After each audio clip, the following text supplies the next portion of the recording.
Good evening, everybody. Thank you for joining us. Welcome to this evening's webinar, Winter Efficiency for Renters. My name is Robin Daly and my pronouns are they, them. I'm a Sustainability Officer at Maribyrnong City Council and I'll be your MC for this evening. Before we get stuck into things, I'd like to take a moment to acknowledge that Maribyrnong occupies the unceded lands of the Wurundjeri and Bunurong people of the Kulin Nations, and pay my respect to their elders past, present and emerging. Maribyrnong City Council takes its name from the river Maribyrnong, which in Woiwurrung means I can hear ringtail possum.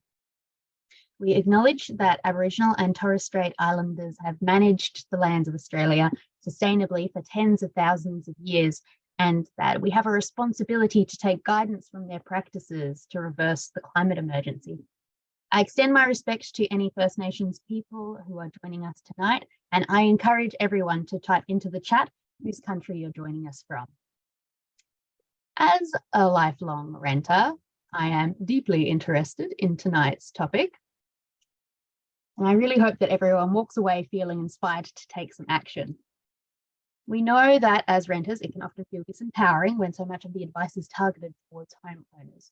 And even then, finding trustworthy independent advice can be a challenge.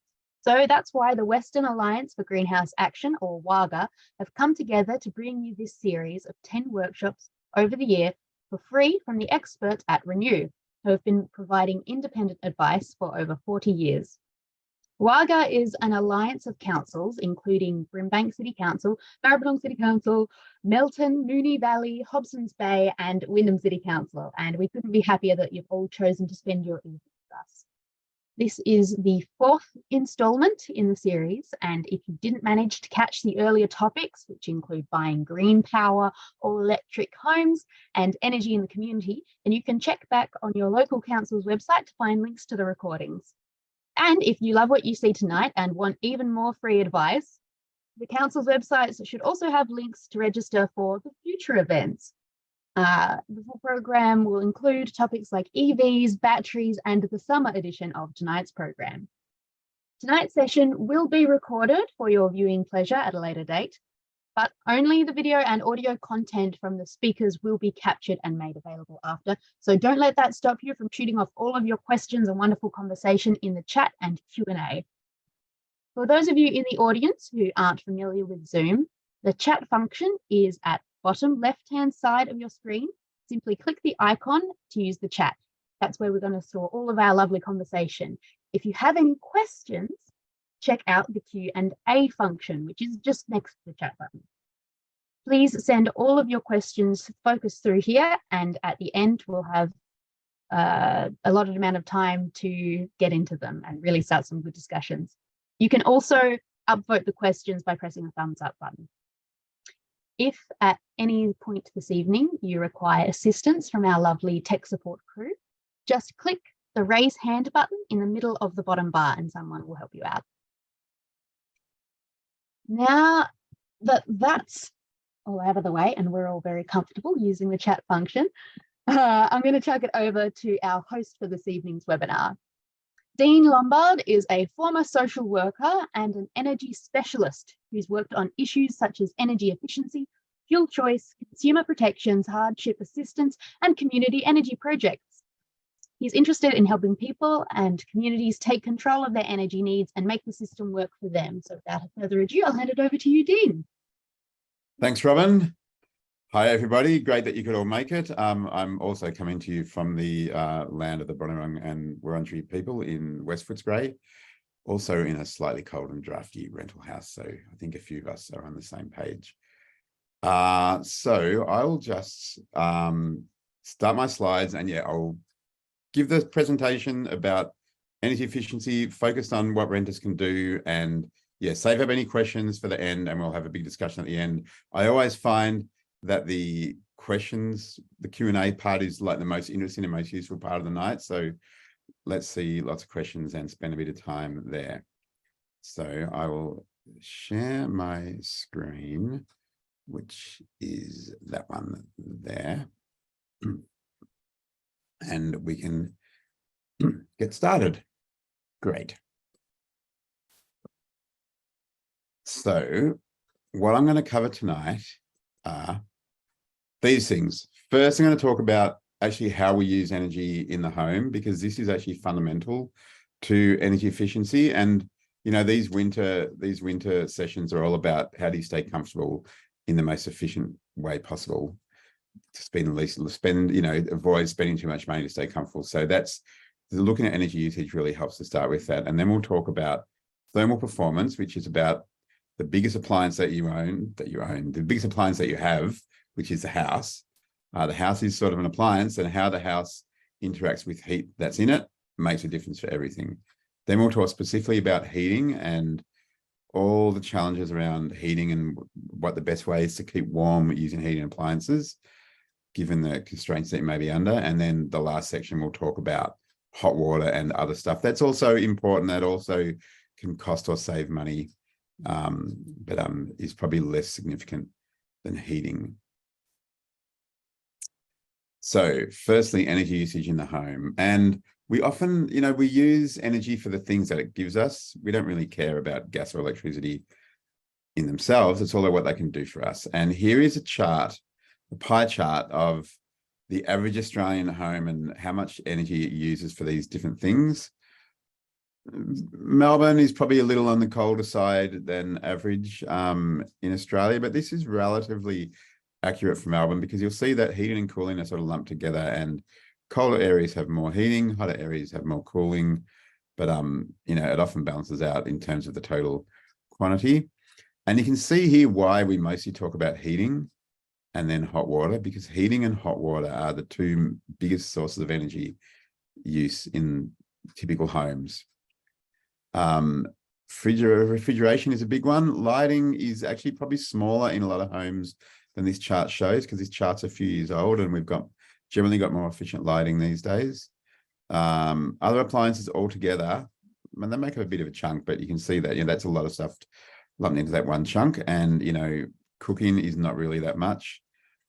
Standby power is a small amount. We'll explain that when we get to the appliance section. But basically, if this is all the energy that you use, you can see that nearly half is heating in winter and another almost a quarter is water heating. So that's why we talk a lot. And of course, it varies because different types of appliances might be more or less efficient. They would change how this pie is cut up.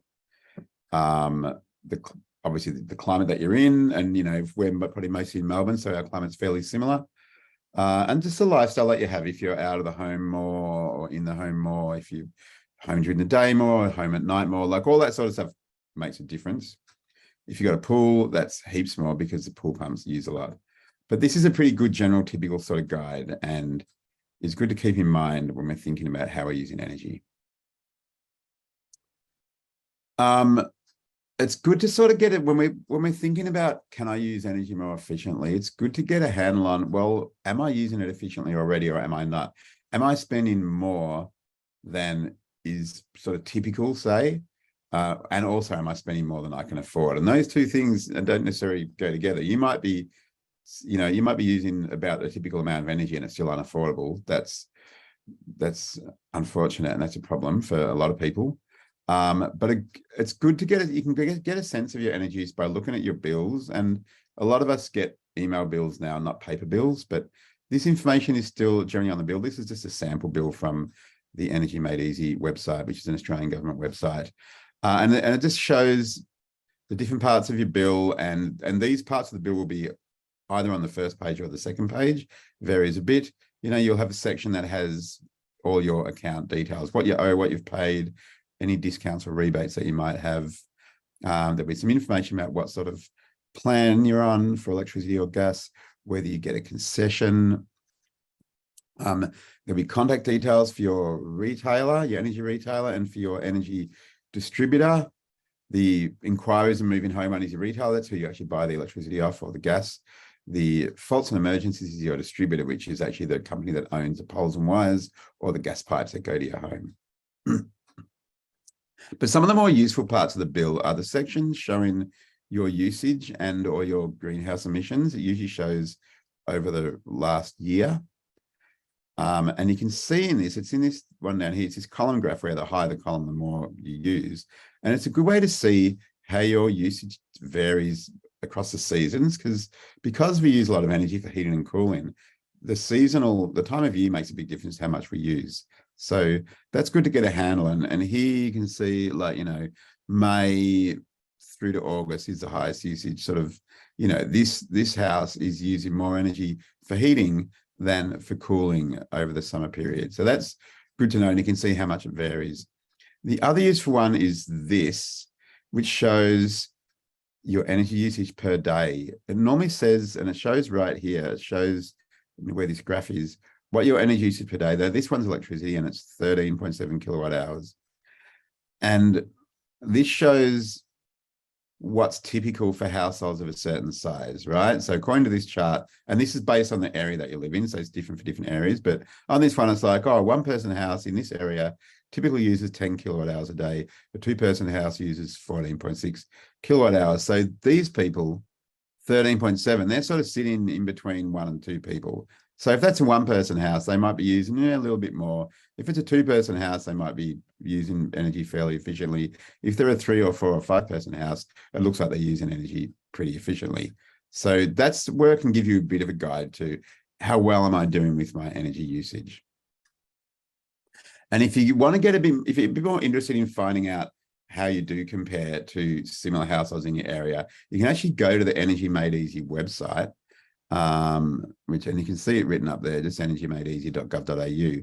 And they have this benchmarking thing where you type in, you click in here, electricity or gas or both, you put in your postcode, you answer a few questions about your household, and it actually uses a database done from some research on lots of households all around Australia to tell you how your usage compares with a similar sized household with similar appliances and a similar sized home in that same area. And again, that's just really useful for getting a handle on, am I using a lot?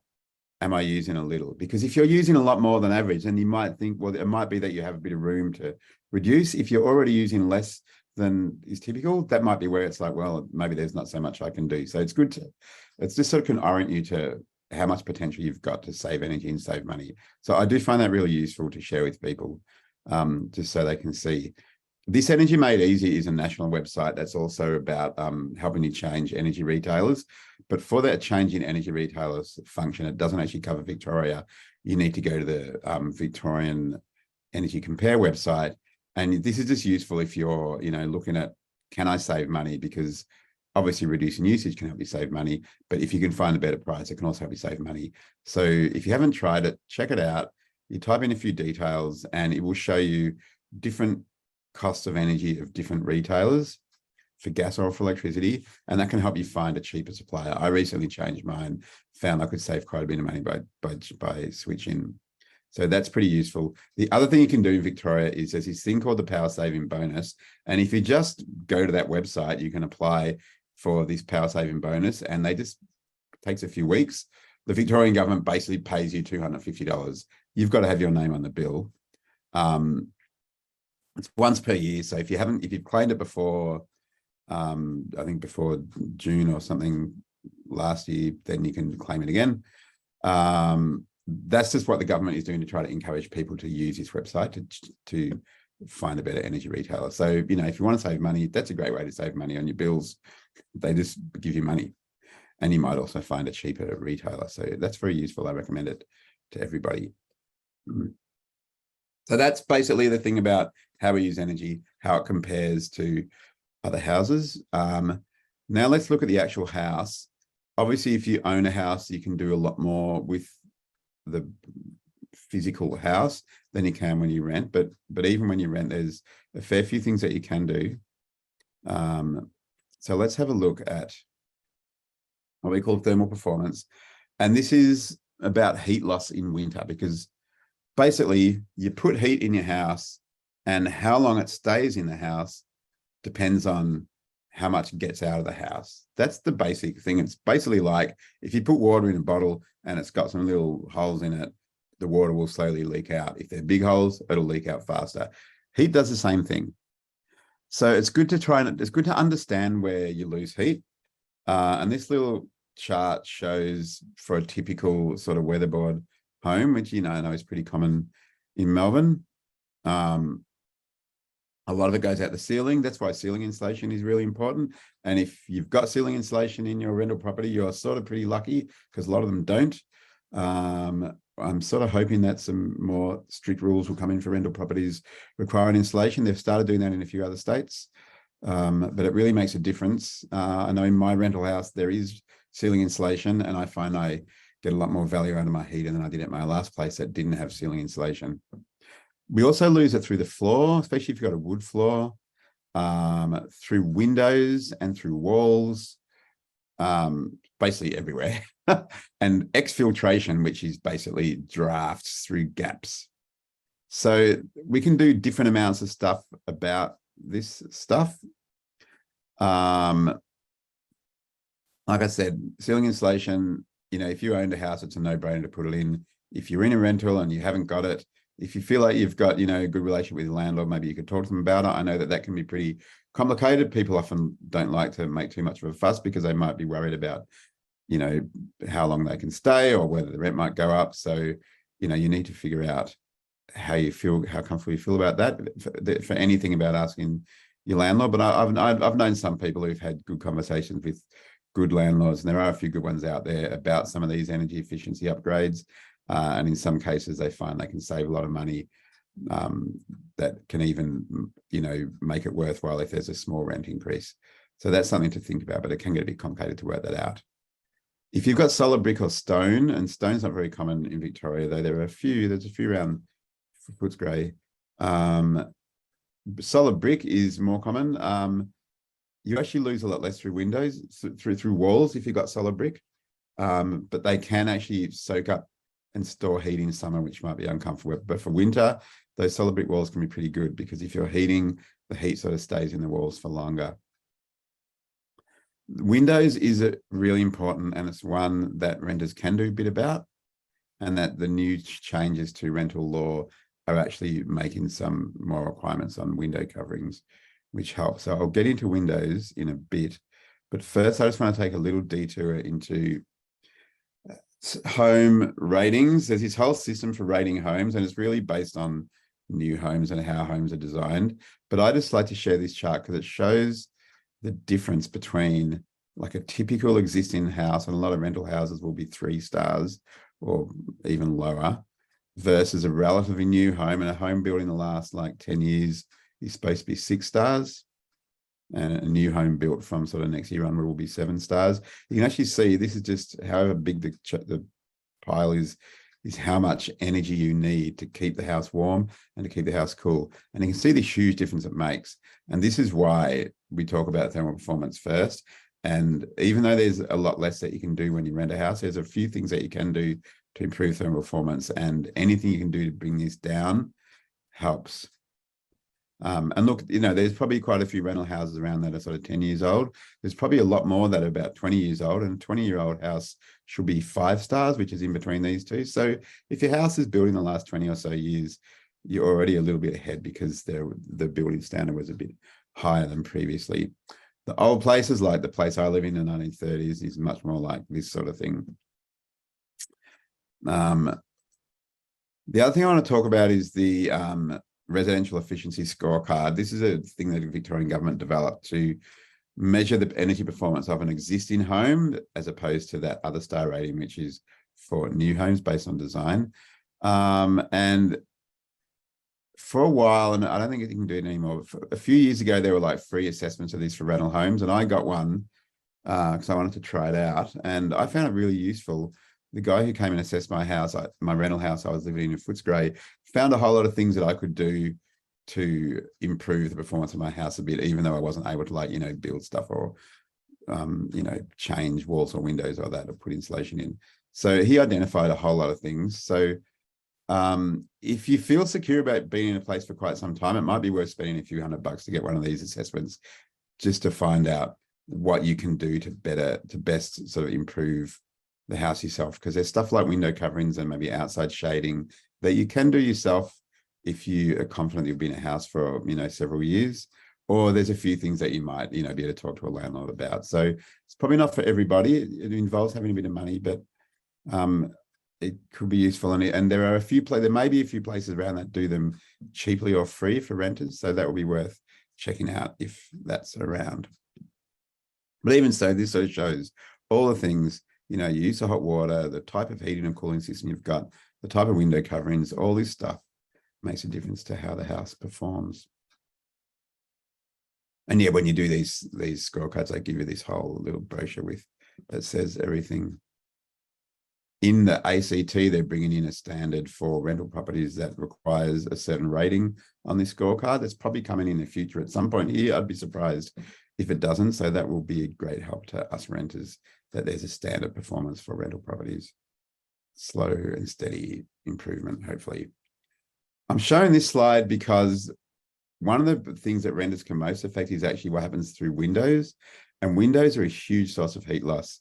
You might remember from the little diagram I shared a few slides back that, you know, the percentage of heat loss through windows wasn't really that much.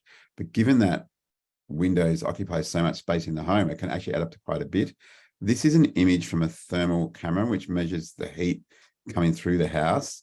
And this house is fairly well insulated. And you can see that most of the heat is coming out through like the doors and the windows, because they are the weakest points in the house. And this is where good window coverings can be very effective. Sustainability Victoria, which is a Victorian government statutory body, they did some research a few years ago now on different ways, different energy efficiency upgrades and how effective they were. And they found that good window coverings are almost as effective as like really expensive double glazed windows. And even if your house doesn't have good window coverings, it's often the sort of thing you can get like at op shops and that, thick, heavy curtains, and they can make a real big difference.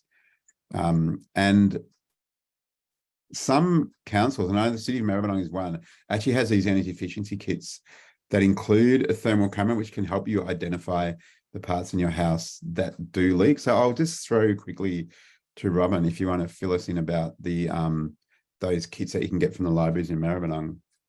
Yeah, so we've recently released the home efficiency audit kits, which not only cover thermal vision, but they've got a power meter in them as well, flow rate measurement cup and a thermometer. But the thermal imaging camera is really the star of the show. You can take it around your house and sort of do your own home efficiency assessment. And when I took it home, I was really surprised by exactly how much was being lost through the windows. And I got a heavy pair of curtains, and immediately you can literally see the difference with the camera.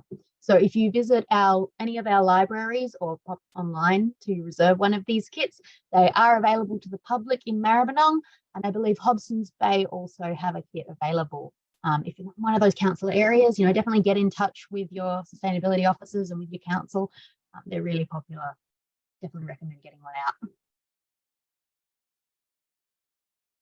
Fantastic, thanks. That's the really good advice, and it's really good for identifying the bits that where you're losing the most, where you have the most that you should prioritize to try to sort out. So I'm going to talk a bit about windows, because like I said, renters can do a bit about windows. And this is a diagram that shows what can happen with windows, even with window coverings, because basically, if you look at the data, thick curtains can prevent nearly half of the heat loss that would otherwise be lost through like an uncovered window. But this thing still happens, and this diagram sort of shows it, that if you're heating inside the house, the warm air, and as you know, warm air rises and goes up to the ceiling, and the warm air goes along the ceiling and it goes down in between the curtain and the window, right against the glass, right? And the heat from the warm air goes back out the glass, and then you get a cold draft coming back into the room from underneath the curtains. And this is why there are pelmets, and some houses you'll have pelmets. Pelmets are those things that cover the top of the curtains, and there's a little diagram here of like a pelmet that sticks out from the wall and goes down in front. And you can sort of see, if you can look at the diagram, this actually stops that air from going down behind the curtains, and makes a huge difference. And look, if you own a house, obviously you can put pelmets in your house and you can make them look fancy or whatever. Some rental houses will have pelmets. You can actually buy pelmets from the hardware store and attach them pretty simply to like the frames around windows. That might be an option for some people. You can even just get something to, and it's a picture here, a strip that you stick in between the top of the window and the top of the curtain. I've got some in my place that are like, I got that core flute stuff, that plastic signage sort of stuff. It's got an air gap in it, which makes it a bit insulating. And you can just sort of tape it to the top of the curtain rail and like blue tack or tape it to the wall. And it sort of acts like a bit of an improvised pelmet, and it actually does work. So is recommended if you have problems with cold drafts and a lot of windows in your house, because pelmets, even improvised pelmets, can reduce by about another quarter the heat loss through windows after you've put curtains on. The other thing with curtains and other coverings like blinds is, if they fully cover the glass and the frames at the sides, that makes them much more effective because the heat can go out around the sides and around the bottom and that sort of stuff. So, highly recommended. A lot of houses will have curtain rods. The new rental standard, I think, requires window coverings in every room. So over the next few years, we should find most houses have window coverings, and some of them, like I know there was some in my house that are a bit sort of thin, but it's a case where you can like take them off, get some thick ones from the op shop, put them back on again. If the ones you get from the op shop are ugly, you can put the other curtains back over the front of them. Really does make a difference. The other thing is what they call sort of what is sometimes referred to as renters double glazing, which is bubble wrap stuck on windows. It actually has the same principle as double glazing, which is to put an air gap in between the cold glass and the warm inside of the house. And look, I've got a picture here because after several years of hearing about this and thinking, I don't want to stick bubble wrap on my windows and look awful. After a while, I got so cold by this window in my lounge room, I put it on. Like, I'm not exactly losing a view. It's just like a fence at another house. And you spray, like, you get a water spray and you spray the glass, and then the bubble wrap just sticks to the wet glass. I just bought a roll of bubble wrap for like $20 with large bubbles. And I ended up putting on about 4 or 5 of my windows all down the side of the house where the view's not that great, but one where like privacy was good, and it gives you more privacy because you can't really see in as much when it's on. It really made a difference with just filling the cold off the window. And obviously the curtains help too, but I noticed a difference even with the curtains closed, that the bubble wrap reduced further heat loss from the windows, because I used to feel the cold air sort of coming through the curtains a bit on this window. And especially on cold days when I'd like to have the window open to let light in, the bubble wrap's really made a noticeable difference, and you still get most of the light in. So I really do recommend you try it. Probably, you might not want it on windows that have a really, really nice view, because you do lose a little bit, as you can see, but it really works. And it's easy to do. I've noticed a huge difference, and it's most useful in rooms that you use a lot, because it does particularly stop that feeling of cold coming from the windows onto you when you're like sitting near a window. So I highly recommend that. So I reckon they're the 2 great things that renters can do: is good heavy curtains, improvised pelmets, and bubble wrap on windows where you're okay having bubble wrap on them, because it really does work. It worked for me way better than I expected. The other thing is drafts, and the thermal camera that Robert mentioned can also help with drafts, because if you go around the outside of the house, you'll see heat coming out through the drafts, or alternatively you might see cold coming in through areas. And this diagram, I forgot where this comes from some book about efficiency.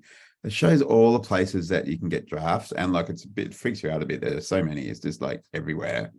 But like, up the chimney, round windows, window frames, in the gap between the wall and the floor. If you got wood floorboards, like in between the floorboards, it can be in walls, and it can be much harder to do. If you've got air conditioners like this sticking out, it can be around there, and obviously underneath doors, exhaust fans, vented skylights, the vents. If you've got evaporative cooling, the cool air conditioner thing on your roof comes in through those vents. Basically, nearly everywhere. You can't deal with all of them, and the house does need a bit of ventilation, but you can actually do a lot to prevent some of these. You got to find them first, and that thermal camera can help if you've got a really cold day.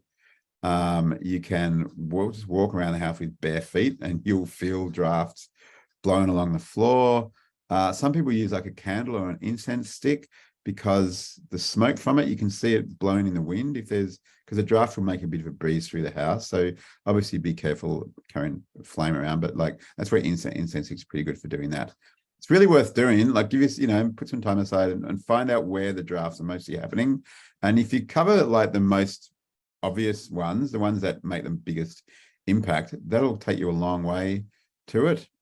And there's all sorts of stuff. You can get soft foam and stick it in gaps around window frames. I've got some in my house where someone's built a cupboard into a wall and there's just a gap into the wall. And I just had this grey foam that came with packaging or something and just stuffed it in there. Really worked really well. Door snakes under doors work really well. Even folded up bits of cardboard stuck in gaps can help. I've got some gaffer tape on my wall around the electricity meter box where there's a gap. Anything that covers those gaps really helps.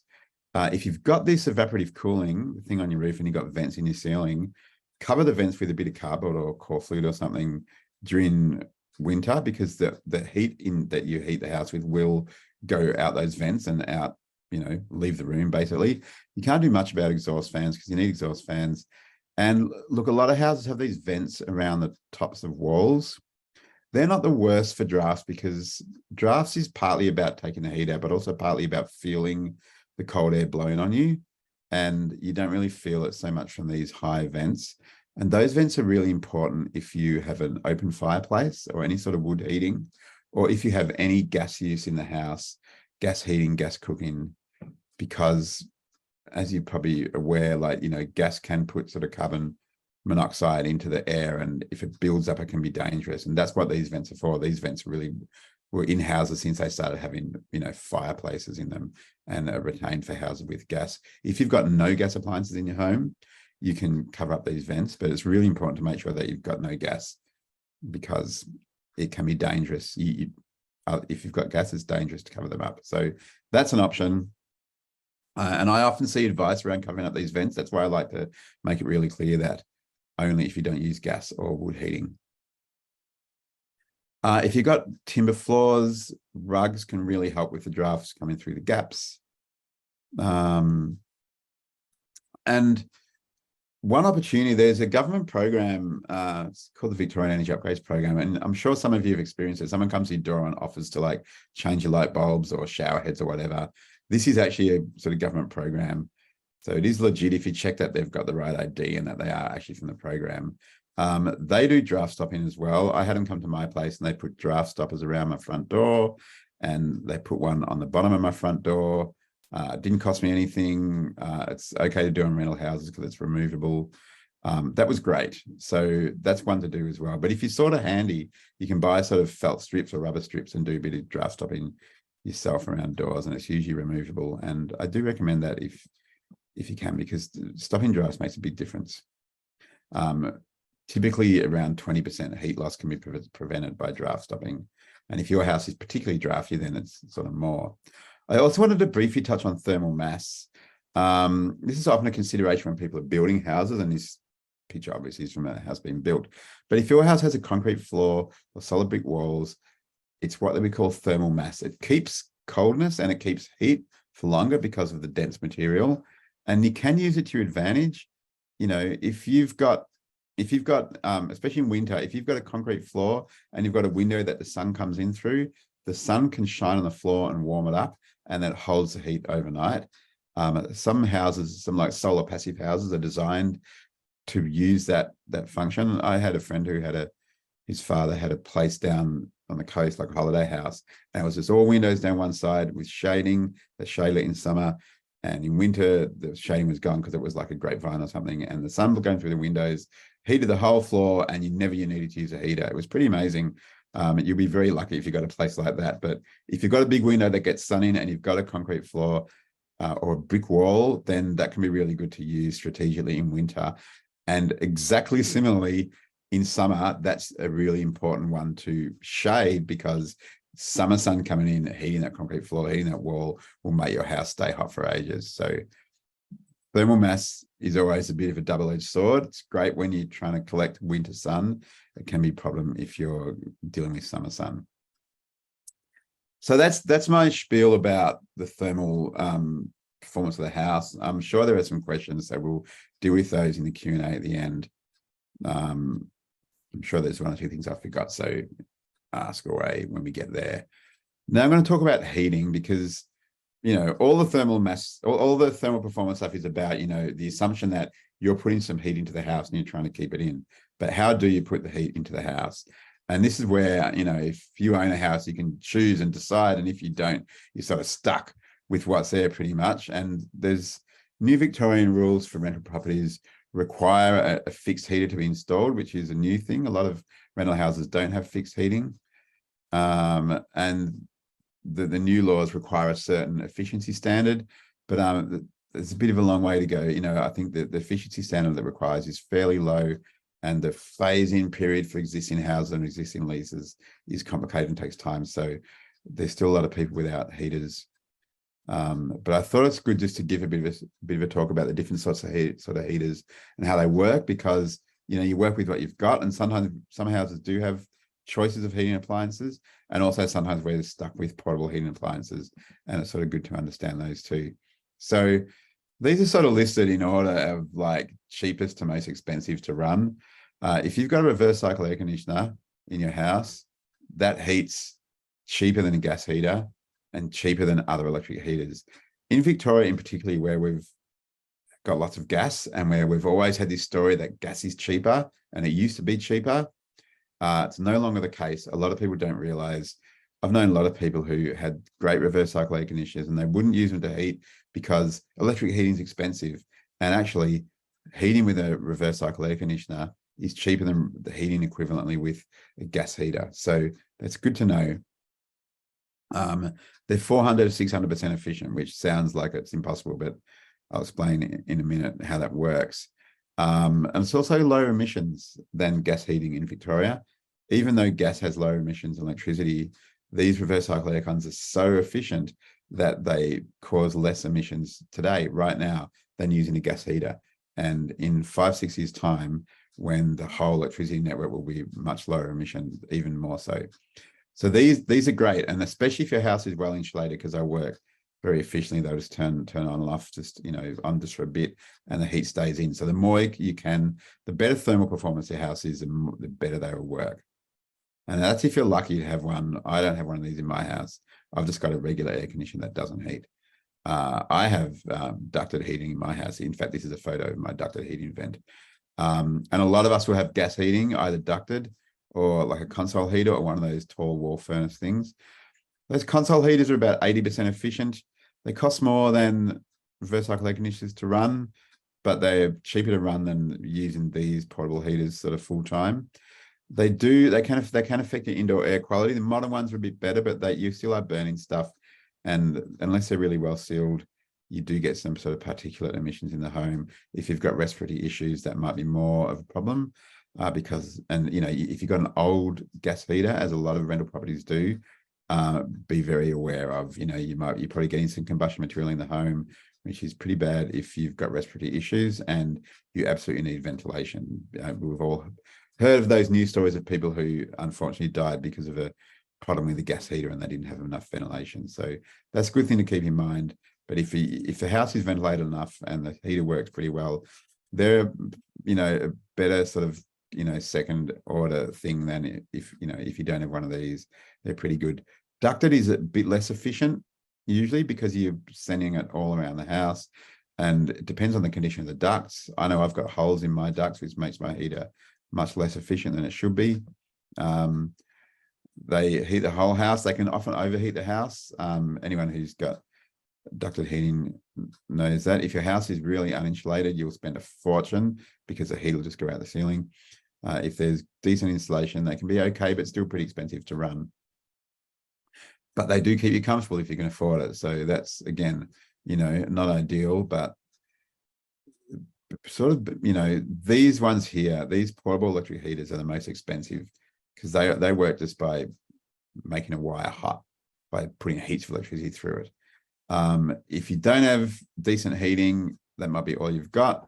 And basically, if you need to use portable heating to heat, the best thing to do is to focus on heating yourself rather than try to heat the room. If you've got a small, well-insulated room, these column heaters can sort of be okay for that. But if your house is not well insulated or it's got lots of drafts, you're just going to lose the heat that you're putting out with these things. So, you know, the most effective way to use these heaters is if, you know, you're sitting near them and they're projecting the heat onto you. And these radiant heaters or panel heaters you might see, they actually work better for that.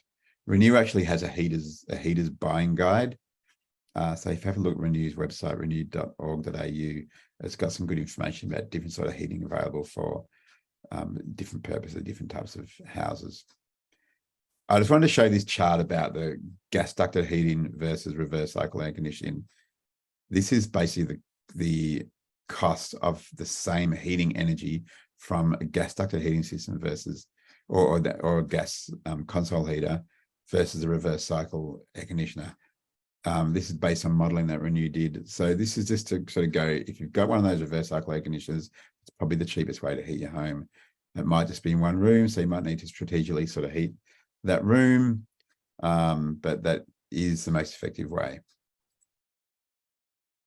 Just a quick aside, the heat pump works. This is why it's so cheap, because it doesn't actually use electricity to make the heat. It uses electricity to suck ambient heat out of the air and pumps it into the head unit.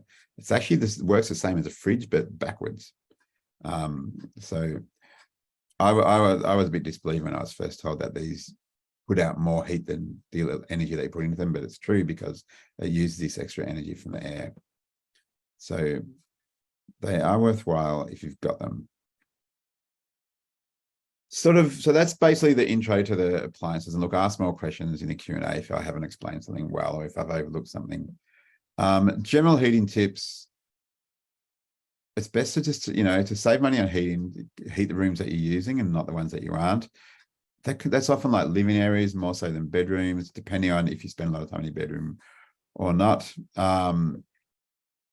If you've got ducted heating, you actually need to keep most of the house open because they actually rely on the air being able to circulate. And if you close off lots of rooms or close off lots of ducts in ducted heating, you actually cause a buildup of pressure in the house, which makes drafts. And that's actually worse than overheating a little bit. It'll end up costing you more.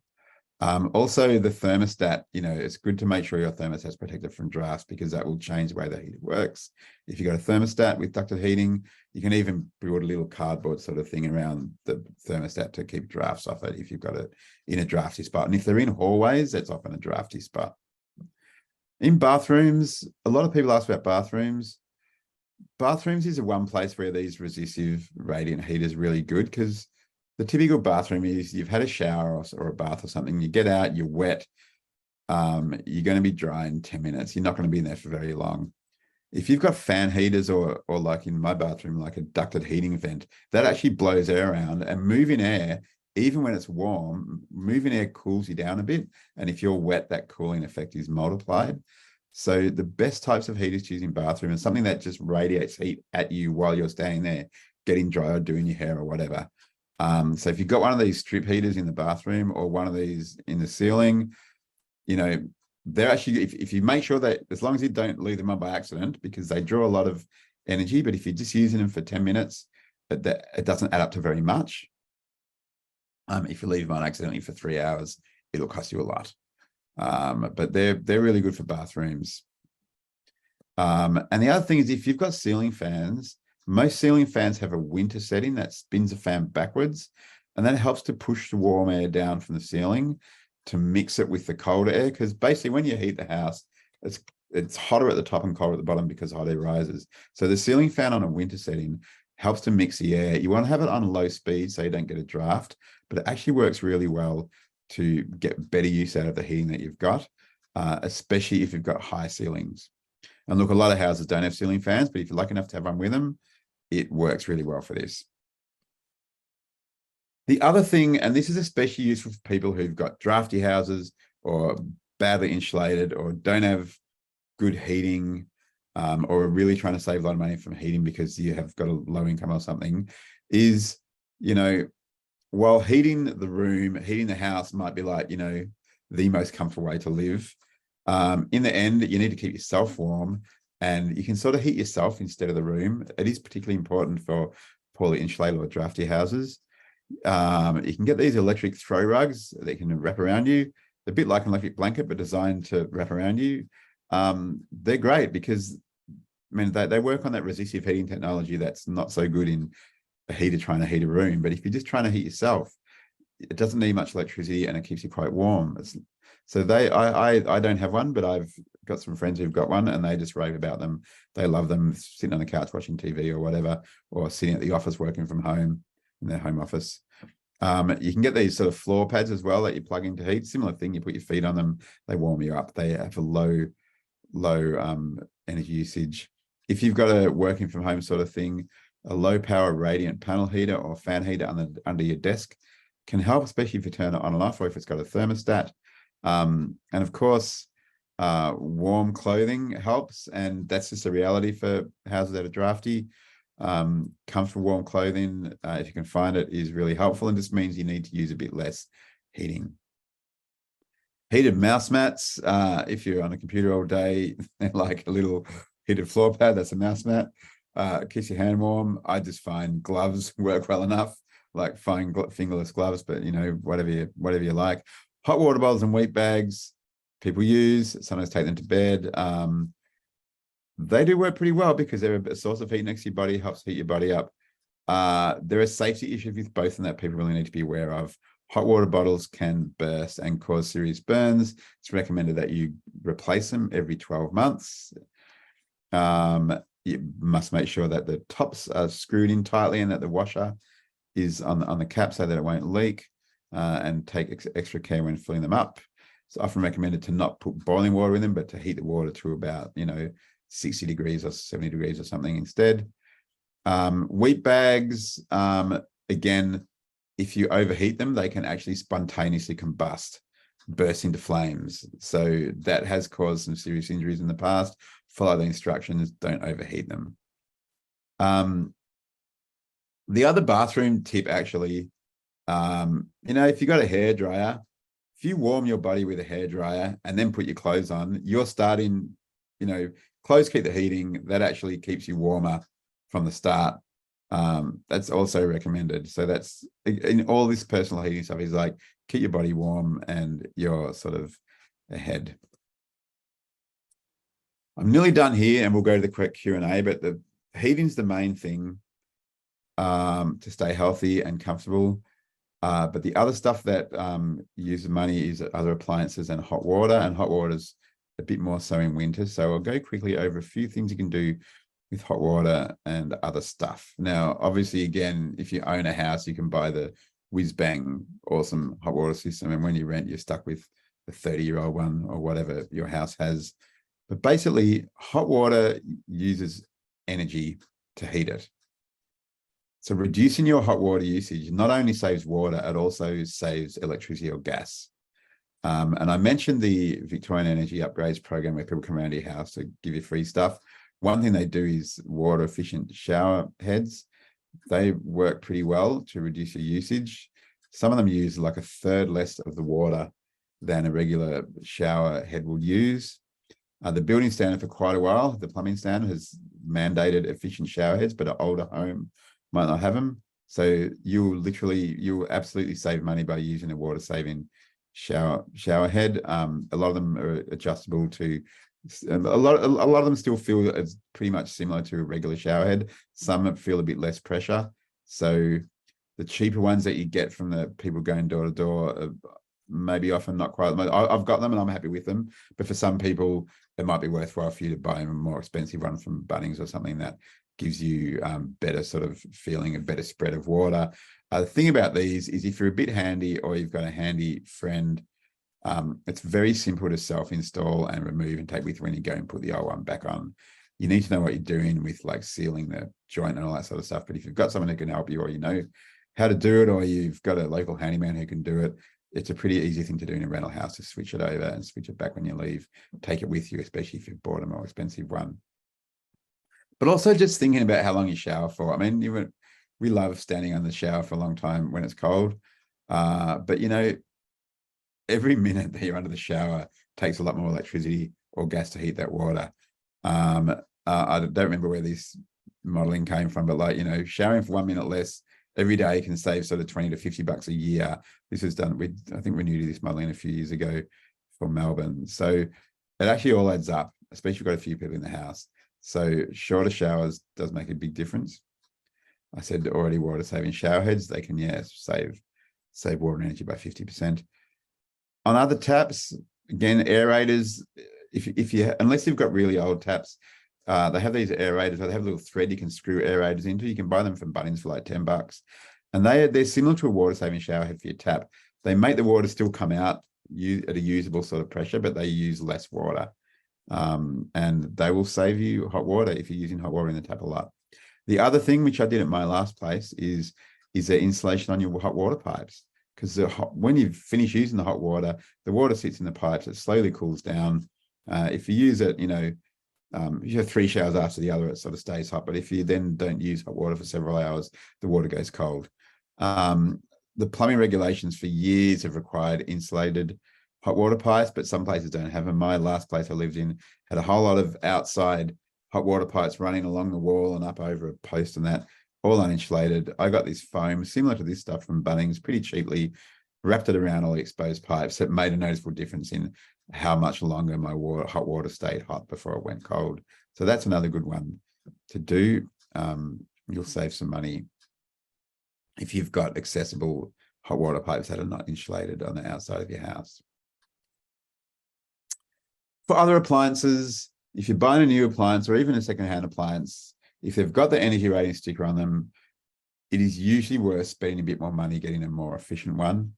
Their stickers with the energy rating normally says how much, like kilowatt hours or megajoules or whatever it uses per year. So you can actually look at your electricity or gas bill and go, okay, this uses that many per year.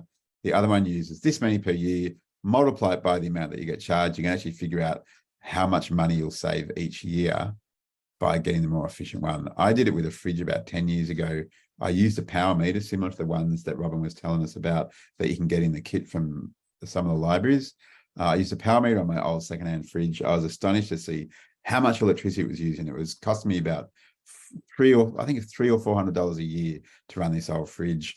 I went out and I was fortunate I had a bit of money to spend, and I looked at some new fridges, and I could have bought a regular low efficient fridge for I don't know, $500 or something. I could spend a few $100s more and get a much higher efficiency one, and I worked out it was going to save me the difference in the purchase price over a couple of years, and then it keeps on saving after that. So if you can afford it, if you can afford new appliances or better quality secondhand ones that are covered by the energy rating system, always look for the highest energy rating, work out if the price extra is worth it. This chart here is just a comparison of different types of appliances: heating and cooling, fridges, hot water, lights, TVs, other stuff. Comparing sort of quite old ones like 10, 15 years old, typical modern ones, and the best, most efficient ones you can get. You can see there's a huge difference between these would be typically like secondhand appliances or ones that you've had for a long time, and the new ones that meet the current appliance standards, because there's energy use standards for a lot of electrical appliances and gas appliances. So you can actually, this bar is basically how much electricity they use, these electrical appliances. So you can see that, hot water and heating and cooling are the biggest difference, and they're the ones that you're least likely as a renter to be able to buy. But stuff like fridges, televisions, makes a huge difference. You'll save real money by getting more efficient ones if you can afford it. So it's highly recommended. And also, keep fridges away from sources of heat. Like if your fridge is in front of a window that the sun comes through, it's going to work harder to cool your food. So, be mindful where your fridge is, check out the condition of the seals, make sure the door closes properly. And other appliances, get the most efficient ones you can, turn stuff off when you're not using it. Standby power use, when a thing with a remote control and it stays on when it's off. Some modern appliances have very low standby power usage, but some older ones have quite high. It's another thing you can test out with if you borrow one of those efficiency kits and use the power meter. I used one on my sort of sound system that's attached to my television, and I discovered that it used heaps when I was in standby. So I just turned it off for the PowerPoint when I wasn't using it and saved a lot of money. So that's where, you know, standby power use is small, but it really adds up. And if you've got a lot of appliances with it, it adds up to a lot. I think this slide's slightly out of order, but we were talking before about the reverse cycle air conditioner versus maybe your gas heater. If you're skeptical, just try it. If you've got a reverse cycle air conditioner, which means it's got like a heat button on the control, just try using it for heating instead of gas heater for a while in that room. See what happens. See, can you adjust it to make it be comfortable? You might find that you want to have it on low so you don't feel the breeze. You know, do it for a month. It's a good thing to do in like autumn or spring when you're not using the heater that often, but you'd use it a few times. Just find out, see the difference it makes to your bills instead of using your gas heater. You will find that it heats pretty well and that it will cost a lot less. That's pretty much it for my presentation, but I did just want to share these resources. And look, there might be some other resources specific to the WAGA councils, so maybe Robin can let us know about those before the end of the session. But here's a few I sort of pulled together. Like I mentioned the Victoria Energy Upgrades Program. I'm not expecting anyone to copy down that address, but if you search for it, you'll find it. You can find some information and you can find out how to get in touch with companies that do those upgrades. And a lot of them are free for things like draft stopping and shower heads and efficient light bulbs. I mentioned the residential efficiency scorecard. There did used to be some that did free for renters. There are some still that do them free for people with a concession card. So worth checking out. The $250 power saving bonus I mentioned by going to compare.energy.vic.gov.au, Victoria Energy Compare. Sustainability Victoria has a web page with lots of information about appliances and how much they use. There's a Your Home website. This is a federal government thing. It's really aimed more at people who are building or buying homes, but it's got lots of information about improving energy efficiency, and some of it's relevant for renters as well. I just have to search through and find it. I mentioned Renew's Getting Off Gas Toolkit that's coming out next month, and there's lots of other resources on Renew's website, like the Heaters Buyer's Guide I mentioned, and a few other things. So that's always worth checking out. And look, the last thing I mentioned is the Solar Homes Program, and you might go, what? But, you know, there's a lot of stuff under the Solar Homes Program. This is a Victorian government program for not only solar panels, but also hot water systems and some other appliances. And they've actually designed the program to work with landlords as well as owners. So it's a bit of a stretch, but if you feel like you've got a good relationship with your landlord, you could always look at the information on the website for the solar for renters thing. And there's this whole thing where, the landlord can get a discount on a solar system, and they can get an interest-free loan to install a solar system. That could be a benefit for the tenants. There's an allowance for a sort of regulated amount that the tenant might contribute to the cost, and it's less than what they would get in reduced electricity bills. But a lot of landlords, it's simpler just to pay for themselves. I've known a few people who've talked to their landlord and done it. They were confident. They knew that their landlord was all right. You might not be in that situation, so it's probably not for everybody, but I just want to mention it because if you feel like you could have that conversation with your landlord, increases the value of their home, it's good for you, can work out pretty well. So I would really love to see a better program that is better at getting things like solar panels onto rental properties, because that makes a huge difference in people's electricity usage. But it's just not the world we're living in right now. But like I said, I've known some people who've done it successfully, even without the program, had a conversation with the landlord, worked out an arrangement that suited them both. So if you feel like you've got a good relationship, that's a good thing that you can try. And look, that's the end of my presentation. I hope that was useful. I've probably forgotten a few things. I probably explained one or two things not that well. So please whack your questions in the Q&A and I will do the best I can to answer them. Thanks. That was fabulous. Thanks so much, Dean. You're welcome. I have to say, I felt particularly vindicated when you said that putting the hairdryer on your body after you get out of the shower is a good idea, because my mum used to always yell at me for that. Turned out I was right. Yeah. Yeah, a lot of great tips in there, some things that I've tried personally. And I wanted to say that I just recently decided to invest in a low flow shower head with a higher efficiency rating. And these kind of things are such good investments for renters, because if you're confident to take them on and off, this is something you can take from house to house. Yeah. Same with the heavy curtains. I got from Bunnings, I think it's Coroma, and it's a 4-star shower head, Okay. 6.5 litres an hour. And it was only 172, which, you know, is a bit spenny, but something that you're going to keep forever. And, you know, we also had the state government program come around to our house saying, knock, knock, can I give you a new shower head? And, you know, we said yes anyway, because I'm going to take my shower head when I go, but I'd like the renters who are going to be here after me to also have a efficient experience with their hot water. Totally. We do have a few questions in Q&A. So someone would like to know, their house has a split system in one room and gas ducted heating for the whole house. Yeah. Is it better to heat the whole house with a ducted system or use the split system and strategic portable heaters? What was the last bit? And strategic what? And strategic portable heaters. right. So placing the heaters strategically throughout the house. That's a good question. And it can be tricky, you know. It depends on how big the house is, depends on how well insulated it is. I would recommend trying just the split system, see how it goes. You might, like, how many rooms you need to heat.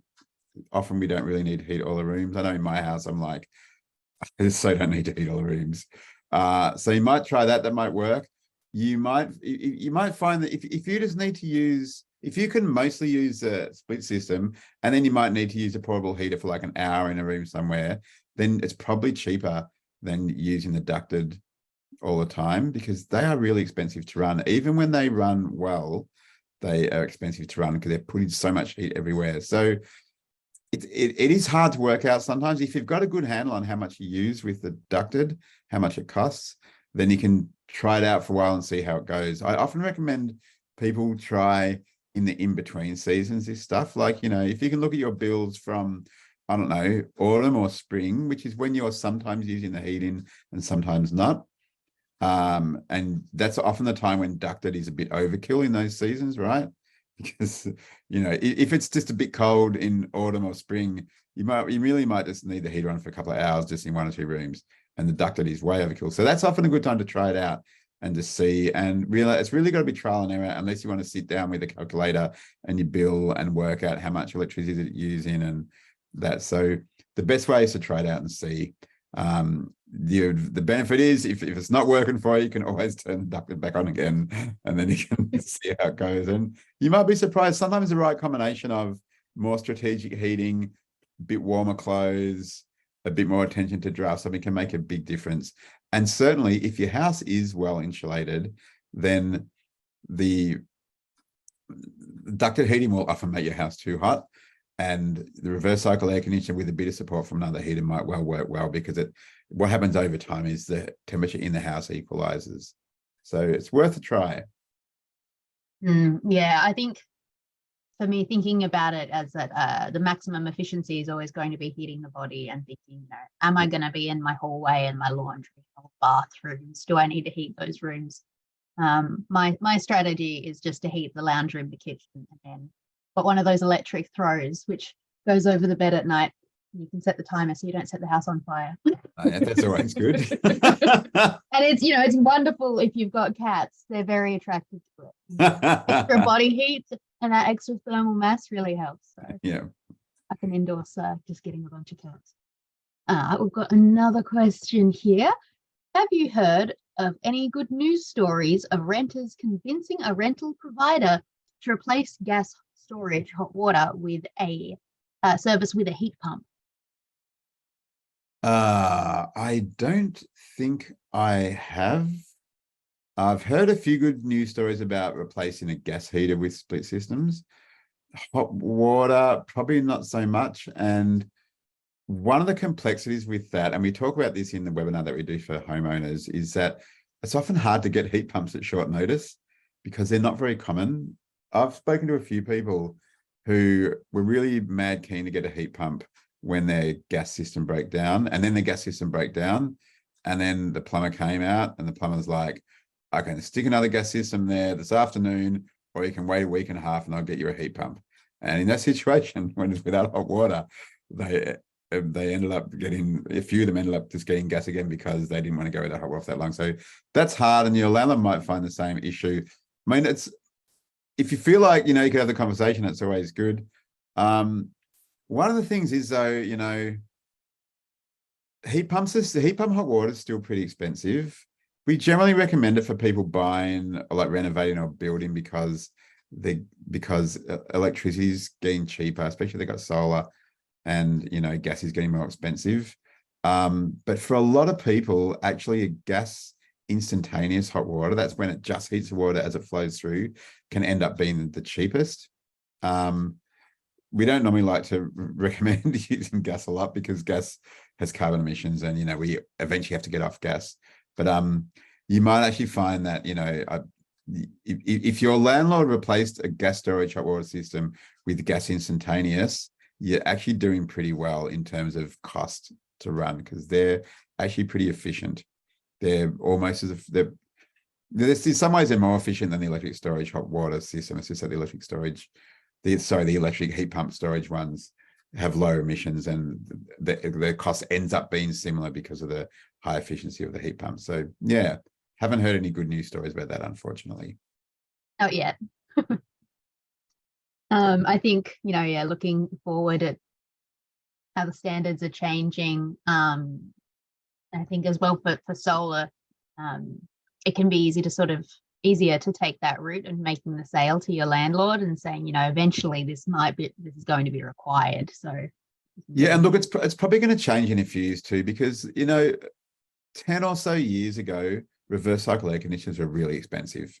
Now they're not, because they became more common, and that, and there's nothing about a hot water system, a heat pump hot water system, that makes it naturally more expensive than a gas one.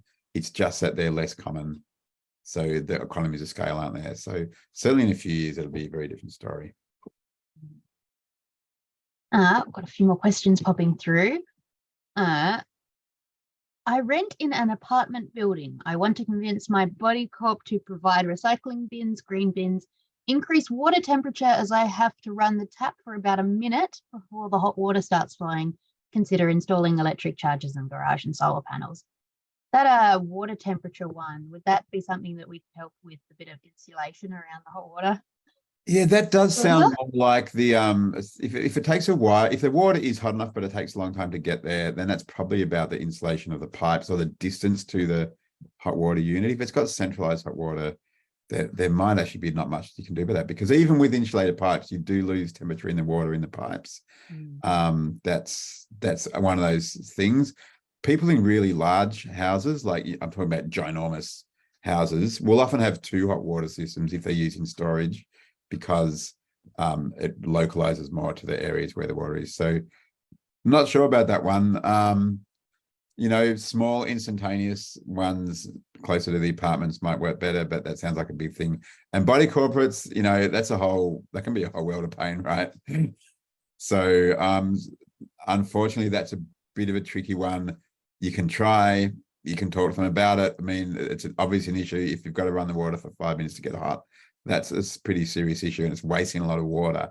So that's certainly an issue to talk about with the body corporate, because it sounds to me like the hot water system is not actually designed properly for the building, if that's the situation. So yeah, and on the recycling and green waste, it can depend with these apartment buildings whether they're serviced by council or whether they are serviced by a private provider, which if you've only got red bins, it sounds like it might be private. And my instinct is to say, if this is a issue that you feel is affecting the whole building, it can be worth getting some of your other tenants on board to try and collectively, go to the body corporate and say, this is something that we'd all be interested in seeing. Yeah. Rather than going and if there are owner occupiers in the building too, well, they might have more clout and be also equally interested. Yeah, absolutely. I'm not sure about the installing electric chargers in the garage, so unfortunately I can't speak to that. Yeah, no, that's still an emerging sort of area, and it's probably going to be, it's going to have to happen, right? Because we're definitely moving towards all electric cars, but it's been recognized as a real challenge for apartments in particular, because that's a lot of electricity supply needed in a small amount of space. So that is a tough one. And yeah, that was that the whole question was a tough question, and it just shows that apartment buildings actually have a lot of challenges with all of this stuff.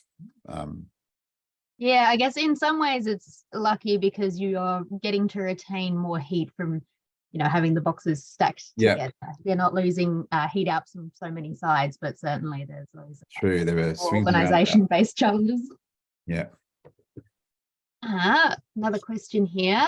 The energy saving companies have said that they can change the water from gas to heat pump. My water heats at night, but would a heat pump be cheaper? A heap depends a bit.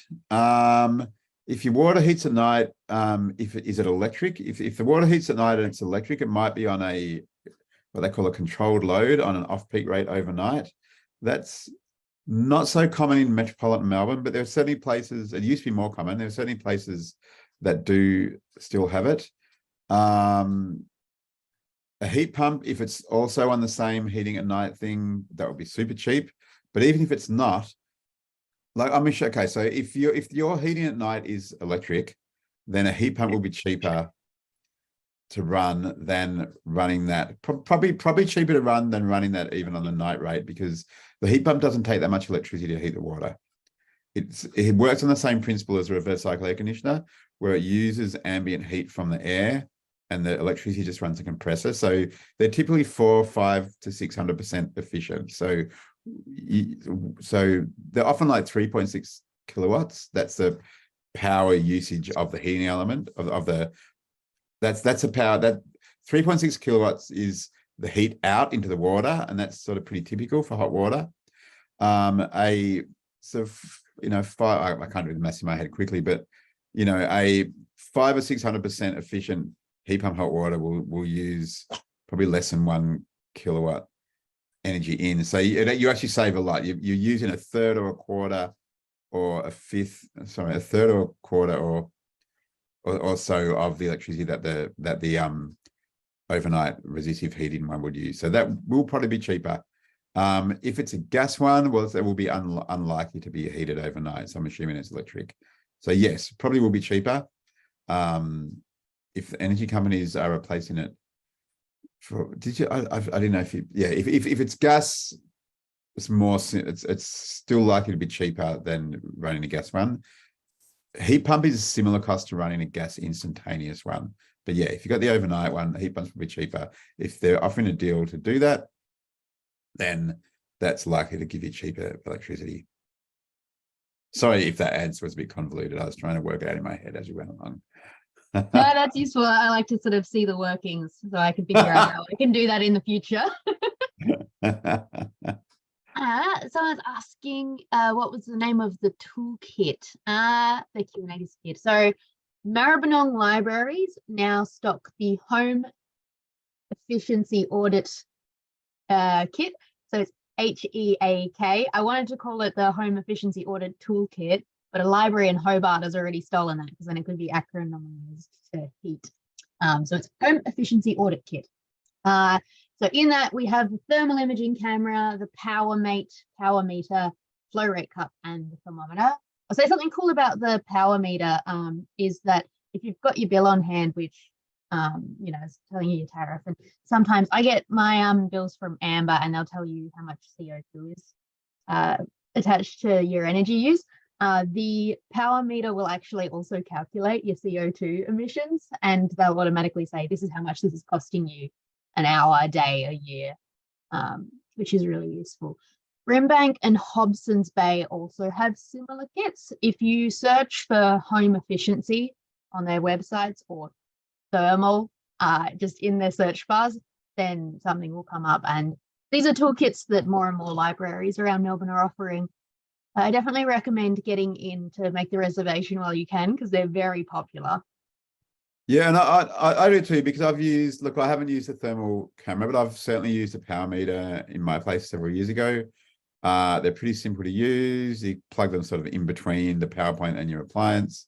Yeah, you can type in like your energy costs, so it can tell you cost as well as usage. I use it to test a whole lot of my appliances. That's how I found out that I needed to replace my fridge. That's how I found out to turn off my old sort of home theater sound system.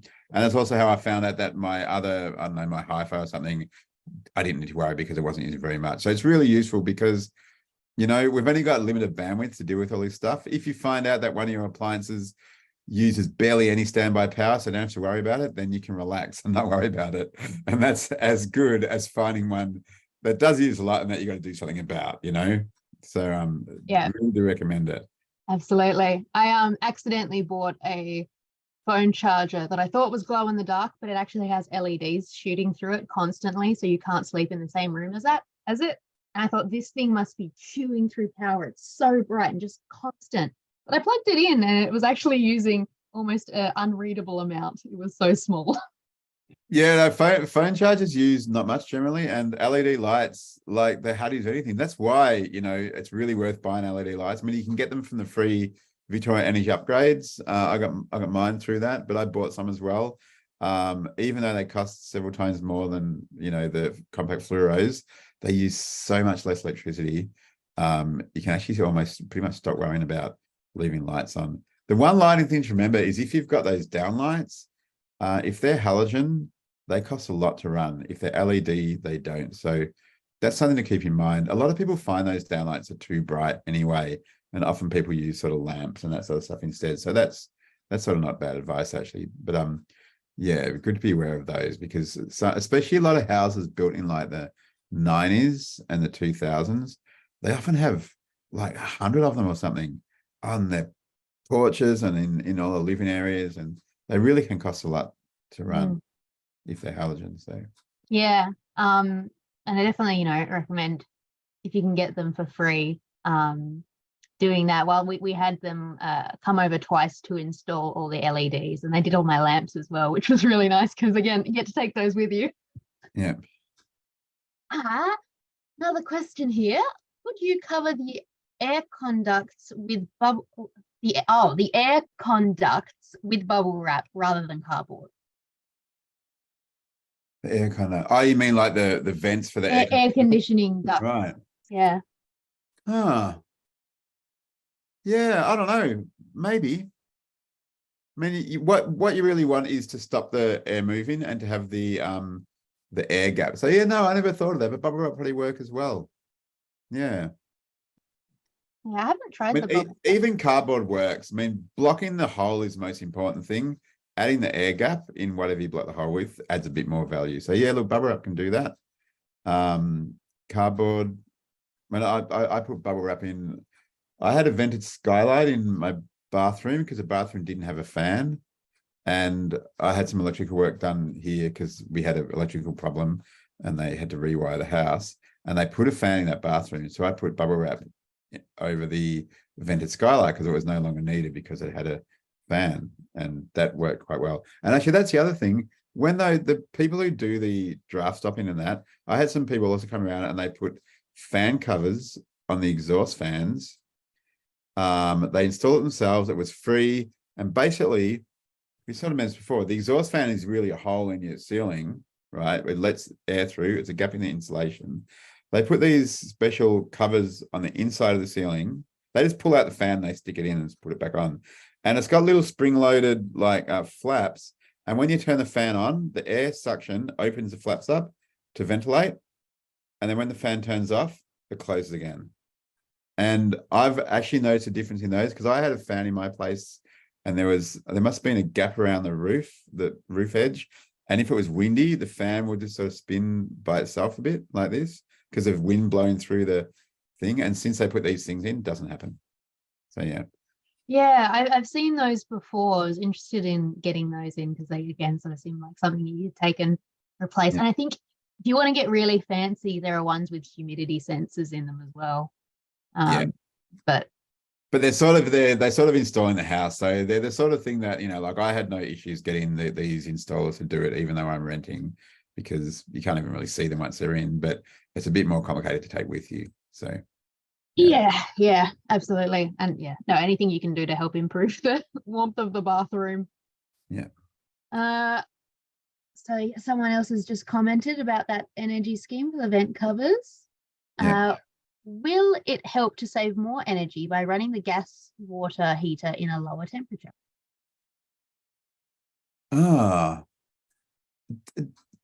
Possibly, yeah. I mean, obviously, if you use water at low temperature, it gets heated less.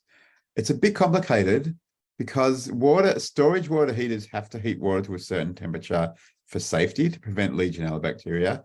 And most, even 20 or 30-year-old water heaters are generally designed to do that. I know on the water heater at my house, there's it's an Aquamax, and these are big in like the 90s. So it's, it's 30 years old. It's got an adjusting thing that you can adjust to make the temperature lower or higher, but it still heats the water at the right temperature, but then it mixes it more with cold water and it adjusts the amount that it heats up as well. So it's a bit complicated. I don't quite understand it, but you can make the water come out at low temperature and it's still getting it to the right temperature when it needs to, but you end up using less gas because you're using less water. Yep. So with a storage heater, especially with an always on storage heater, depends on how much you use. The tanks are quite well insulated. The water in the tank stays hot for a long time. Like, if you're like, my hot water heater went out and I didn't notice for 2 days because that's how long it took me to get through the hot water. And after 2 days, it was like, oh, my shower wasn't very hot. So it does last a long time. So if you use less, you generally just means that you heat it less. So so that does work. Yeah, I'd heard about the needing to keep it above a certain temperature. Yeah, 60 degrees. Storage hot water has to be heated to 60 degrees to prevent Legionella. And that's the same with solar hot water systems and with storage electric and storage gas and the storage heat pump. Instantaneous ones only have to heat to the temperature that you want to use because it's not storing the hot water. It's just heating it as you use it. Yeah. So best to focus on reducing water use to save money rather than going to the hot water tank and turning down the knob. Well, they generally are designed so that they still heat above the temperature inside the tank. So yeah, it doesn't hurt to turn it down. It's good for safety too, really. Yeah, I don't want to burn yourself. Yeah. I've got another question here saying, I was wondering how to fix that problem. That's the vents. Could you please repeat who I can get to come do an audit of my house? Okay, that was the let me just quickly look at that thing. That was the what's it called? The Residential Efficiency Scorecard is the name of the program. The website is homescorecard.gov.au, and that should have links to home energy assessors. Like I said, you generally pay a few $100s for it. I have heard of, but I don't know the details of, some sort of community organizations and maybe some local governments offer some of them for free to people with low incomes. A few years ago, there was a program where they were offered for free to renters. I'm not sure if that's still happening, but if you find out who does the residential efficiency scorecard assessments and sort of ask around and maybe Google search around, you might find ones that do it for a good price or ones that do it for a discount for people with a concession or who renters. So yeah, have a look out there. There's a lot of assessors. A lot of them are very community minded people. I've worked with a few of them at Renew. Some of the people that we work very closely on a lot of our energy modeling do the residential efficiency scorecard assessments because they're really passionate about energy efficiency, and some of them do like a sliding scale for like people with on low incomes and that sort of stuff. So yeah, have a look at the homescorecard.gov.au or Google residential efficiency scorecard. And that's a good way to start. Though even if you just Google sort of home energy audits, you'll probably find a lot of information. There's a lot of people who do them. And yeah, it'll cost you a few $100 usually, unless you can find a discount or a free one. It's usually worth it because they usually can, if you can save money over a few years, it'll be worth it. So I usually recommend for renters, if you're pretty sure you're going to be able to stay in your house for a few years, then it's probably a gamble worth taking to go spend a bit of money up front, save money over a few years. That will be worth it. And the thing is, they'll talk about stuff that's specific about your house, but they'll also give you advice that you can take anywhere, because they'll talk a lot about the way that you use the appliances that you have. And there's a whole lot of stuff about how you use the appliances that you have, like how you use thermostats on heaters and stuff like that. So that's always good. One thing I didn't mention, which renters can often do with a little bit of sort of handy person sort of skills, is shading. It's more of a summer thing than a winter thing.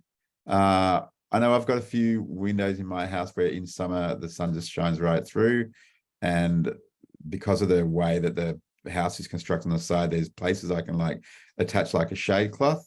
That sort of stuff works really well. So that is recommended. And the thing is, if you've got those windows, they're often really good for letting summer sun in to heat the house on a sunny winter day. Sorry, letting winter sun in to heat the house on a sunny winter day. And then they can be put them in summer. And I've got one on my place where when summer sort of starts, I can hook up this shade cloth, and I tie one end of it to like a fence and the other end of it to like a tent pole I stick in my backyard. And that shades the window. And then when the winters come in, take it down. I get the sun in there, it warms up the tile floor, makes my back room sort of quite nice. That sort of stuff can work really well. There's a lot of stuff you can do if you're a bit creative, and maybe if you've got a few handy person skills or you got a friend who does. So I do recommend that sort of stuff, because especially when we get to summer, the sun going into the house, the sun hitting the house is what can cause it to get hot. And the flip side is true in winter. You know, if you can get sun onto the house or into the house, it really helps. Yeah, and it's so important to keep the sun out in summer, because in winter, you know, we can rug up as much as we like, but once that heat is in the house, it's so difficult to get rid of it. Yeah. And look, even just hanging, like again, in summer, even just hanging a shade cloth down in front of a window, like a curtain on the outside, can really help, because, you know, you can use curtains inside the window to keep summer sun out, but you keep more out if the curtain's on the outside of the window. So if you're able to put up a shade cloth or something, that can really help with summer sun. I know we've gotten off topic a bit with summer, but you know, we are going to experience summer at some point. I know, it's coming. Hard to believe today. Sorry, I'm just having war flashbacks thinking about hot summers. What I was going to mention, thinking about solar landlords. I know Maribyrnong is part of this program. I'm not sure about the other WAGA councils, but if you're in other parts of Melbourne, then your council might be part of this as well. The Solar Savers, which isn't through Solar Victoria, as I understand it. So if you visit the Maribyrnong website, I know we have a whole page on Solar Savers, and specifically to walk you through how to use it if you're a renter. So they'll provide your landlord with free advice on what sort of systems that they could install, and the loans that they offer are really, really low interest, I believe, because all the councils collectively are taking on the risk. So that enables us to provide really low interest loans for landlords. And again, if you're in a household that has an income below, I think it's 180,000 a year, then you as a renter will be eligible.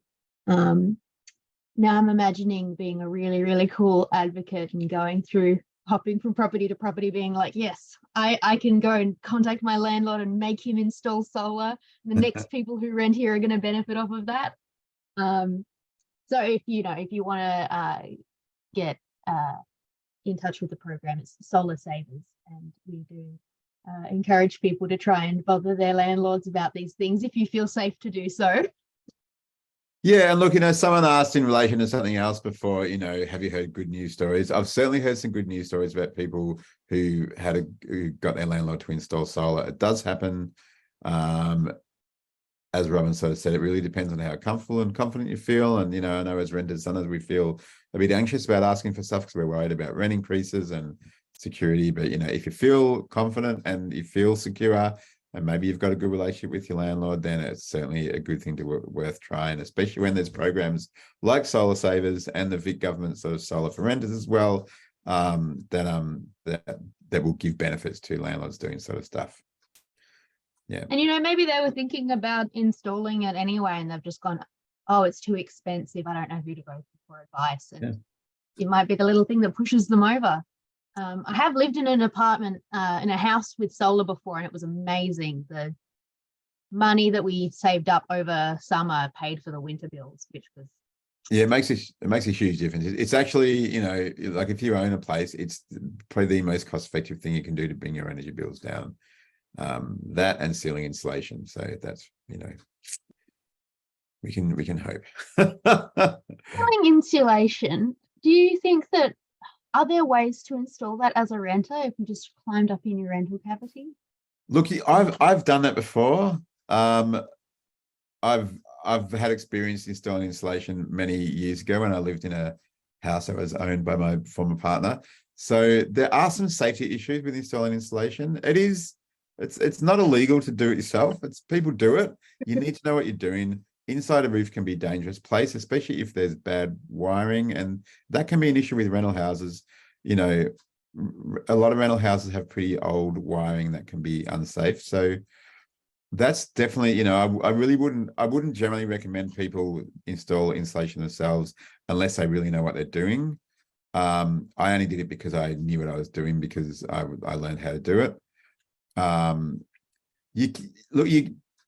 It's one of those gray areas. You're probably really not supposed to do it, but you know, is anyone going to know? And if you do it properly, it will give a benefit. I know I helped my son install insulation just in the ceiling over his room in his house. We bought, I don't know, $70 worth of insulation from Bunnings, and you know, his house was pretty easy getting the roof. And like I said, I've had experience doing it, so I knew what I was doing, and that actually made a difference for him. It is possible. I probably wouldn't go as far as recommending it generally, because there are safety issues. You do need to know what you're doing, and you know, technically, it's probably technically not really supposed to do it if you're renting. Certainly, you know, insulation is cheap, and insulation is one of the things where, you know, if you were confident that you were staying in a place for a few years and you knew the landlord well, that will be something worth having a conversation about. If the insulation, especially if the insulation is incomplete. A lot of houses have incomplete insulation, so it's mostly there, but there's some missing. And that's where it doesn't cost that much to add some more, and it does make a difference. Even 5% of insulation missing makes a big difference. So if you can add that, so and installing it's not necessarily that expensive. So that's one to keep in mind. Yeah, if you're a really competent home handy person and have experience in roof spaces, it's probably something you can at least look in your roof and see, oh, is there an easy opportunity to install some insulation here? But you know, it does cost money, and when you're tending to be insecure, it can be a bit tricky. I think we're good advice. Good advice. No one's going to know unless they find your body in the attic because you've touched a live wire. Well, this is actually a pretty serious issue, because that has happened. So oh you know, no. Yeah, so it's generally recommended that you get an experienced tradesperson to do it. So I'd really only recommend doing it yourself if you're a accomplished handy person who's done it before. Yeah. Keep that in mind before climbing into my ceiling. Resist Ceilings my can be allergies dangerous to go into small spaces. Yeah. So we've hit 8:30. I don't think we've got any more questions. There's a few comments from people just saying that, you know, people's experiences trying to get in touch with their landlord, that it can be dangerous, and that someone in here is a landlord who installed solar for their renters, but it's currently facing down the body corp, which is, I imagine, in apartment buildings, and have a lot of struggles getting solar on. But I think 8:30 was our finish time. Yeah. So we better wrap it up. I want to thank you, everyone, for coming in today, and thank you, Dean, for all your fantastic advice and keeping us grounded in the reality of what is and isn't allowed, but, you know, inspiring a bit of faith for the things that we can change in our houses to save money and keep comfortable. Thank you, everyone, for your wonderful questions. It was great to spend time with you tonight. If you want to review anything that happened in today's sessions, the recording link will be available on your local council's website, any of the WAGA council's websites, I should say, in case there's anyone joining us here from far afield. And if you've enjoyed yourself, there are more webinars coming. We're going to cover EVs. We've got a session on summer efficiency, if anyone wants to figure out how to stay cool. But I'll see you all then, and everyone have a lovely evening. Thank you all. Thanks, everyone. Bye.